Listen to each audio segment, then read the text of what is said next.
नमस्कार। आज के क्लास में आप सभी के लिए लेकर आए हैं क्लास 7 ज्योग्राफी का चैप्टर नंबर 2 जिसका नाम है हमारे पृथ्वी के अंदर। प्यारे बच्चों, आज की क्लास में हम लोग इस चैप्टर का सभी प्रश्न उत्तर को सॉल्व करने वाले हैं। ठीक है बच्चों, तो आप लोग को सारा कुछ हम बताएंगे। जितना भी प्रश्न है सारा प्रश्न का उत्तर आपको आसान शब्द में दे देंगे। कहने का मतलब अगर पूरा क्लास को अगर कंप्लीट कर लिए ना तो हमको आशा है कि आपको सारा उत्तर अच्छे तरीके से समझ में आ जाएगा। ठीक है, थोड़ा सा मेहनत करेंगे तो सारा उत्तर आपको याद भी हो जाएगा। तो चलिए प्यारे बच्चों, हम लोग शुरू करते हैं क्वेश्चन आंसर को करना। उससे पहले मैं आप लोग को बता दूं कि अभी आप लोग के लिए एक बेहतरीन सा ऑफर है कि क्लास 7 वाले बच्चे को मात्र 299 रुपया में क्लास 7 का ऑल सब्जेक्ट का क्वेश्चन आंसर का PDF plus science social science का नोट्स का पीडीएफ दिया जा रहा है। लेने के लिए आप लोग को क्या करना है, नीचे डिस्क्रिप्शन बॉक्स से माई ऐप को आपको क्या करना है बाबू, डाउनलोड करना है। एप्लीकेशन डाउनलोड करने के बाद वहां पर आप लोग 299 रुपया पेमेंट करा के आप लोग ले सकते हैं, या फिर क्लास 7 का व्हाट्सएप ग्रुप का लिंक दिया गया है, ग्रुप को आप लोग ज्वाइन कीजिए। वहां से आप लोग कॉन्टैक्ट नंबर मिल जाएगा, वहां से आप लोग कॉन्टैक्ट करके आप लोग ले सकते हैं। ओके बच्चों, अब चलिए स्टार्ट करते हैं। फर्स्ट क्वेश्चन देखिएगा, कहता है निम्नलिखित प्रश्नों के उत्तर दीजिए। प्रश्नों का उत्तर देना है। कौन नंबर क्वेश्चन कहता है कि पृथ्वी की 3 परतें क्या हैं, तो बताइए आप लोग। तो मेरे बच्चे आप लोग सीधे से उत्तर में क्या लिखिएगा, देखिए यहाँ पर आपका इसी प्रकार का पीडीएफ मिलता है, जिसका जैसा आप लोग यहाँ पर देख रहे हैं ना, इसी प्रकार का आपको पीडीएफ मिलता है। ओके, तो लिखेंगे पृथ्वी की 3 परतें क्रस्ट, मेटल एंड कोर है। ठीक है, आप लोग पहले भी पढ़ चुके हैं कि पृथ्वी का 3 परत होता है। एक होता है सियाल, जिसको हम लोग सियाल भी बोलते हैं, और क्या बोलते हैं बाबू, एक और आपका होता है बाबू क्या, या फिर आपको यहाँ पर भी दिया गया है, आप लोग लिख सकते हैं। इसका सबसे ऊपरी परत को हम लोग परपट्टी बोलते हैं, फिर आपका सीमा हो गया, फिर आपका करोड़ हो गया। तो इस प्रकार आप लोग देखिए यहाँ पर दिया गया, हमने यहीं से नोट किया है, तो आप लोग लिख लीजिएगा। ठीक है, चलिए आगे बढ़िए। सेकंड क्वेश्चन को देखिए, कहता है शैल क्या है। तो आइए अब हम लोग शैल को समझते हैं। तो बच्चों देखिए यहाँ पर आपका उत्तर भी दिया गया है, ऐसे आप लोग देखिए पढ़िएगा तो पता चल जाएगा कि पृथ्वी की परपट्टी बनाने वाले खनिज पदार्थ के किसी भी प्राकृतिक पिंड को क्या कहते हैं बाबू, शैल कहते हैं। ठीक है, ये शैल जो होता है ये क्या होता है बाबू, विभिन्न रंग, आकार एवं गठन का हो सकती है। तो यहाँ से लेकर यहाँ तक भी आप लोग लिख सकते हैं, इसमें कहीं कोई दिक्कत नहीं है। ऐसे हम यहाँ पर भी दे चुके हैं, आप लोग लिख लीजिएगा कि खनिज पदार्थ का कोई भी प्राकृतिक द्रव्यमान जो पृथ्वी की पपड़ी बनाता है, पृथ्वी की जो परपट्टी है उसको बनाता है, उसको हम लोग क्या बोलते हैं, शैल बोलते हैं। यहाँ पर चट्टान, इसको शैल भी बोला जाता है, या फिर आप लोग इसको चट्टान भी बोल सकते हैं। तो आप लोग लिख लीजिएगा। बताइए शैल की परिभाषा में कौन कौन बच्चे ऐसे हैं जो यहाँ पर लिख लेंगे, ये वाला यही बाबू शैल आपको पूछा गया था। ठीक है, अब देखिए तीसरा क्वेश्चन आपका कहता है कि 3 प्रकार के शैलों के नाम लिखिए। एक बात ध्यान देंगे प्यारे बच्चों, जो शैल होता है ना बाबू, इसी को हम लोग चट्टान भी बोलते हैं। ठीक है, इसी को हम लोग क्या बोलते हैं, चट्टान भी बोलते हैं। तो आप लोग बिल्कुल भी मत घबराइएगा। ठीक है, जैसे यहाँ पर देखिए बाबू आपका दिया गया है कि मुख्य रूप से जो शैल होता है बाबू ये 3 प्रकार की होती है। मुख्य रूप से शैल कितने प्रकार के होते हैं, तो मुख्य रूप से शैल 3 प्रकार के होते हैं। आग्नेय शैल, अवसादी शैल, उसके बाद कायांतरित शैल, इसी का नाम लिखना है आपको। तो बच्चे देखिए यहाँ पर शैल देकर हम चट्टान भी लिख दिए, तो कोई बात नहीं, आप लिखिएगा 3 प्रकार की शैल होती है। ठीक है ना, एक आग्नेय शैल, अवसादी शैल और एक कायांतरित शैल। ठीक है, जो कि मैंने यहाँ पर भी हाईलाइट कर दिया है। ठीक है बच्चों, जो कि मैंने यहाँ पर हाईलाइट कर दिए हैं, आप लोग लिख लीजिएगा। ये क्या है बाबू, क्वेश्चन नंबर 3 का क्या है बाबू, आंसर है। ठीक है, तो इस प्रकार हम आपको बुक में ही अंडरलाइन करके बता रहे हैं, कितना आप लोग को अच्छा लग रहा होगा। आगे देखिए घुमा में कहता है वही वृद्धि एवं अंतःवृद्धि शैल का निर्माण कैसे होता है, बताइए आप लोग जल्दी से सारे बच्चे देखिए इसका भी आंसर बुक में दिया गया है। कहाँ पर देखिए हम हाईलाइट कर रहे हैं, आप लोग लिखते जाइएगा, हाईलाइट वाला पॉइंट है ना। देखिए यहाँ पर जब द्रवित लावा पृथ्वी के सतह पर आता है तब यह तेजी से ठंडा होकर ठोस बन जाता है। परपट्टी को इस प्रकार के बने शैल को बड़े भदी है ना, भेदी है प्यारे बच्चों, आग्नेय शैल कहते हैं। ठीक है, उसके बाद एक और लिखिएगा, आप लोग देकर डैश देकर लिखिएगा कि द्रवित मैग्मा कभी कभी भू परपट्टी के अंदर गहराई में ही ठंडा हो जाता है। इस प्रकार बने ठोस शैलों को अंतःवृद्धि आग्नेय शैल कहते हैं। ओके बच्चों, बस इतना लिखना है आपको। या फिर मैंने यहाँ पर दे रखा है, आप लोग इसको भी लिख सकते हैं, ब्रह्मवर्ती चट्टाने या ना शैल की जगह पर चट्टाने हम दे देते हैं। पिघले हुए लावा से बनती है जो पृथ्वी की सतह पर आता है और तेजी से ठंडा होकर ठोस बन जाता है। जब पिघला हुआ मैग्मा पृथ्वी की पपड़ी के अंदर गहराई से ठंडा हो जाता है तो बनने वाले ठोस शैलों को, यहाँ पर क्या लिखिएगा, शैलों को अंतःवृद्धि शैल कहा जाता है। ओके बच्चों, इस प्रकार लिखिएगा। मैं बार बार इसलिए बता रहा हूँ कि शैल को ही चट्टान बोलते हैं ताकि बच्चे आपको समझने में दिक्कत नहीं हो। जैसे यहाँ पर शैल चक्र किसे से आप क्या समझते हैं, बताइए शैल चक्र से आप क्या समझते हैं। इसको हम ऐसे भी बोल सकते हैं प्यारे बच्चों, क्या बोल सकते हैं इसको हम बोल सकते हैं कि चट्टान चक्र से आप क्या समझते हैं या शैल चक्र से आप क्या समझते हैं। तो बच्चे देखिए यहाँ पर आपके बुक में दिया गया है कि किन्हीं निश्चित दशाओं, देखिए प्यारे बच्चों हम यहाँ पर हाईलाइट कर रहे हैं, लिखिएगा कि किन्हीं निश्चित दशाओं में एक प्रकार की शैल चक्रीय तरीकों से एक दूसरे में परिवर्तित हो जाती है। एक शैल से दूसरे शैल में परिवर्तन होने की प्रक्रिया को शैल चक्र कहते हैं। सिंपल समझ में आया। क्या लिखेंगे प्यारे बच्चों उत्तर में आप लोग लिखिएगा। क्वेश्चन नंबर कितना था ये बात बताइए, आप लोग बताएंगे 14 नंबर। तो हम यहाँ पर 14 नंबर का उत्तर लिखा दिए ना। चलिए आप लोग 14 नंबर के उत्तर में जल्दी से लिखना शुरू कीजिए प्यारे बच्चों। 14 नंबर के उत्तर में आप लिखिएगा 14 का उत्तर।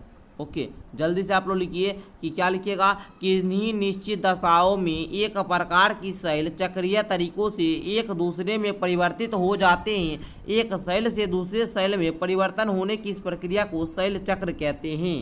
ओके, या फिर हम पीडीएफ में भी दे चुके हैं, आप लोग लिख लीजिएगा कि जब एक ही प्रकार का जो शैल होगा वो चक्रीय तरीके से कुछ निश्चित परिस्थितियों में दूसरे प्रकार में बदल जाती है तो चट्टान या फिर शैल के एक प्रकार से दूसरे में परिवर्तन की इस प्रक्रिया को शैल चक्र या चट्टान चक्र के रूप में जाना जाता है। ओके, चलिए आगे का क्वेश्चन आपका कहता है कि शैल चक्र से आप क्या समझते हैं, ये समझ गए। शैलों के क्या उपयोग हैं ये बात बताइए कि शैल जो चट्टान होता है बाबू, चट्टान जो होता है या शैल जो होता है उसका क्या उपयोग है बताइएगा आप लोग। तो आपको पता होगा कि जो शैल होता है, जो चट्टान होता है, उसका हम लोग बहुत प्रकार के उपयोग करते हैं। जैसे हमारे लिए यहाँ पर लिखिएगा आप लोग, जैसे हम हाईलाइट कर रहे हैं आप लिखिएगा, शैल हमारे लिए बहुत उपयोगी है। कठोर शैलों का उपयोग सड़क, घर एवं इमारत बनाने के लिए किया जाता है। ठीक है, ये लिख लीजिएगा। उसके बाद आप लोग लिखिएगा आगे क्या, ये समझिए पहले, है ना। देखिए बाबू हम बता देते हैं, हम यहाँ पर सारा में शैल के जगह पर बाबू चट्टान लिख दिए, इसको आप लोग चेंज कर लीजिएगा, है ना। चट्टान के जगह पर ओनली शैल लिख लीजिएगा। ओके बच्चों, इसलिए हम आपको बता देते हैं।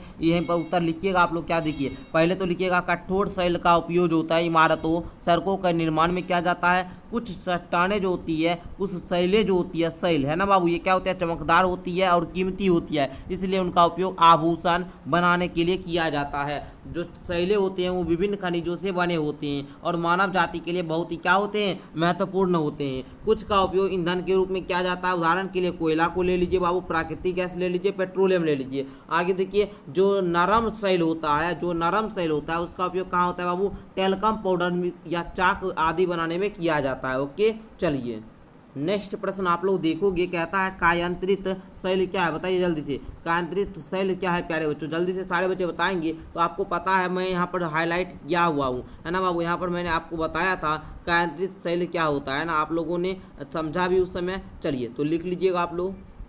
देखिए क्या लिखिएगा, हम हाईलाइट कर रहे, लिखिएगा आग्नेय एवं अवसादी। क्या लिखिएगा प्यारे बच्चों, यहाँ पर लिखना शुरू कीजिए। तो आप लोग लिखना शुरू कीजिए जल्दी से। आग्नेय एवं अवसादी शैल उच्च ताप पर दाब के कारण कायांतरित शैलों में परिवर्तित हो जाती है। बस इतना ही आपको लिखना है। इसे क्या बोलते हैं, कायांतरित शैल बोलते हैं। उदाहरण के लिए आप लोग लिखिएगा चिकनी मिट्टी, सलेट और चूना पत्थर संगमरमर में परिवर्तित हो जाती है। बस आपको इतना ही क्या करना है बाबू, आंसर में लिखना है। या फिर आप लोग ये भी लिख सकते हैं कि वे चट्टान जो आग्नेय और अवसादी चट्टाने की अत्यधिक ताप और दबाव में रूपांतरण के कारण बनती है, कायांतरित चट्टाने या कायांतरित शैलें कहलाती है। ठीक है, क्या लिखिएगा, वे शैलें। क्या लिखिएगा, वे शैलें जो आग्नेय और अवसादी शैलें की अत्यधिक ताप एवं दबाव के रूपांतरण के कारण बनती है, कायांतरित शैलें कहलाती है। बस आपको इतना ही उत्तर में लिख लेना है। ओके बच्चों, चलिए आगे हम लोग बढ़ते हैं। आ जाइए आगे का प्रश्न उत्तर अब हम देखते हैं। आगे अब आप लोग का आ गया है सही विकल्प पर सही का निशान लगाइए। तो अब हम लोग इसको भी देख लेते हैं प्यारे बच्चों। कहता है आपका क्या कि सही उत्तर पर को चिन्हित करना। ठीक है, द्रवित मैग्मा से बने शैल क्या हो जाएगा बताइए, आग्नेय होगा कि अवसादी होगा कि कायांतरित होगा। तो आप हमको झट से बताइएगा क्या बाबू, आग्नेय हो जाएगा, है ना। आगे देखिए पृथ्वी की सबसे भीतरी परत क्या हो जाएगा आप लोग बताइए। तो आप लोग तुरंत बताएंगे करोड़ हो जाएगा, है ना। अच्छा, सोना, पेट्रोलियम और कोयला किसके उदाहरण हैं, किसके उदाहरण है बताइए जल्दी से। तो बता दीजिएगा कि सर ये खनिज का उदाहरण हो जाएगा। शैल जिस जीवाश्म में होते हैं उसको कौन सा बोलते हैं बताइए जल्दी से। तो बच्चों उसको हम लोग अवसादी शैल बोलते हैं। ओके, अच्छा पृथ्वी की सबसे पतली परत को हम लोग क्या बोलते हैं जल्दी से सारे बच्चे हमको बताइए। तो उसको हम लोग क्रस्ट बोलते हैं। ठीक है ना, तो क्रस्ट हम लोग उसको बोलते हैं। तो आप लोग लिख लीजिएगा। ओके, चलिए प्यारे बच्चों, उसको हम लोग क्या बोलते हैं, क्रोड मेंडल ना, क्रस्ट उसको हम लोग बोला जाता है। तो प्यारे बच्चों आप लोग क्रस्ट वाला लिख लीजिएगा। Okay, crust. ओके, चलिए ठीक है ना। तो क्रस्ट वाला कहाँ पर है प्यारे बच्चों, तो आप लोग देखोगे प्रॉपर्टी है ना, इसको आप लोग मार लीजिएगा। ठीक है ना, चलिए आगे देखते हैं। अब क्वेश्चन नंबर 3 आप लोग के सामने आ चुका है। कहता है निम्नलिखित स्तंभों में को मिलाकर सही जोड़े बनाइए। अब आप लोग को मिलान करना है, तो आइए अब हम लोग मिलान वाला हल कर लेते हैं। उसके बाद आगे का क्वेश्चन आएगा कारण बताइए। तो हम लोग अभी इस दोनों को देख लेते हैं। तो आप लोग मिलान वाला बनाना शुरू कीजिए। जो कोड है बाबू, जो कोड है उसको सबसे भीतरी परत में मिलाइएगा। कोड को किस में मिलाइएगा? सबसे भीतरी परत में। खनिज को मिलाइएगा, निश्चित रासायनिक संरचना है, ठीक है। चट्टान को किस में मिलाइएगा? कि सड़कों और इमारतों के लिए उपयोग किया जाता है, ठीक है। चट्टान किसके लिए उपयोग किया जाता है? सड़कों और इमारतों के लिए। मिट्टी को मिलाइएगा, सलेट में परिवर्तन। सियाल को मिलाइएगा, सिलिकॉन और एल्यूमिना में से बना, ठीक है। तो मुझे आशा है कि आप लोग जो हैं बाबू मिलान करने वाला भी बना लेंगे। और जो है मिलान करने वाला, अगर आप लोग को कहीं कोई प्रॉब्लम हो रहा है तो हम आपको बता दिए हैं। मिलान करने वाला यहाँ पर तो हम मिलाकर बता दिए हैं। ऐसे उसका PDF में आपको मिलाया हुआ भी रहेगा। PDF लेने के लिए क्या करना है आपको? मेरे डिस्क्रिप्शन बॉक्स में माई ऐप का लिंक है बाबू, ऐप को डाउनलोड कर लीजिए। वहाँ से आप लोग 299 रुपया देकर 1 साल के लिए, क्या बाबू? 1 साल के लिए PDF को आप लोग ले सकते हैं। तो जाइए जल्दी से आप लोग ले लीजिए, है ना। आगे देखिए क्वेश्चन नंबर 4 को देखिए बाबू। कारण बताइए, आपको कारण बताना है। कहता है हम पृथ्वी के केंद्र तक नहीं जा सकते हैं, इसका क्या कारण है बताइए। अवसाद शैल जो है अवसाद से बनती है, इसका क्या कारण है। तीसरा कहता है कि चूना पत्थर संगमरमर में बदलता है, इसका क्या कारण है बताइए। सबसे पहला जो है हमारा, हम पृथ्वी के केंद्र तक नहीं जा सकते, इसकी आप लोग कारण में क्या लिखिएगा? ध्यान से समझिए। लिखिएगा कि हम पृथ्वी के केंद्र में नहीं जा सकते क्योंकि इसका तापमान और दबाव बहुत अधिक है। मतलब जैसे जैसे केंद्र जाएंगे तो वहाँ पर तापमान दबाव क्या हो जाएगा? बहुत अधिक हो जाएगा। और यह समुद्र तल से 6000 किलोमीटर नीचे है। हम वहाँ जीवित नहीं रह पाएंगे क्योंकि वहाँ ऑक्सीजन या अनुकूल परिस्थितियाँ नहीं है, ठीक है। इसलिए हम वहाँ पर नहीं जा सकते। सेकेंड है अवसाद चट्टानें तलघट से बनती है ना। तो आप लोग जान रहे हैं कि लिखेंगे अवसादी चट्टान जो होता है वो तलघट से बनते हैं क्योंकि तलघट के कणों के अत्यधिक संपीड़न और सख्त होने से बनते हैं, जिसमें हवा, पानी आदि के द्वारा ले जाया और जमा किया जाता है। ओके बच्चों, तो इसका आपका क्या हो गया बाबू? दूसरा का उत्तर हो गया। अब तीसरा देखिए प्यारे बच्चों, तीसरा आपका यहाँ पर कह रहा था कि चूना पत्थर संगमरमर में बदल जाता है। तो इसके उत्तर में आप लोग लिखिएगा कि चूना पत्थर अत्यधिक गर्मी और दबाव के कारण संगमरमर में बदल जाता है क्योंकि यह क्या है बाबू? अवसादी चट्टानें हैं। तो इस प्रकार आपका ये भी क्लियर हो चुका है। आई होप कि आपको सारा क्वेश्चन आंसर अच्छे तरीके से क्लियर समझ में आ चुका होगा। इस प्रकार आपका ये जो अध्याय है बाबू हमारे पृथ्वी के अंदर, ये चैप्टर भी समाप्त होता है। अगर आपके पास बुक का PDF नहीं है बाबू, बुक किन्हीं बच्चे को नहीं मिला है तो बुक भी आपको मिल जाएगा। कहाँ पर प्यारे बच्चों? मेरे ऐप पर। तो आप लोग ऐप डाउनलोड करके बुक भी डाउनलोड कर सकते हैं। धन्यवाद बच्चों, मिलते हैं नेक्स्ट क्लास के साथ। तब तक के लिए आप लोग को बाय बाय, टाटा। आप लोग जो भी बोलिए।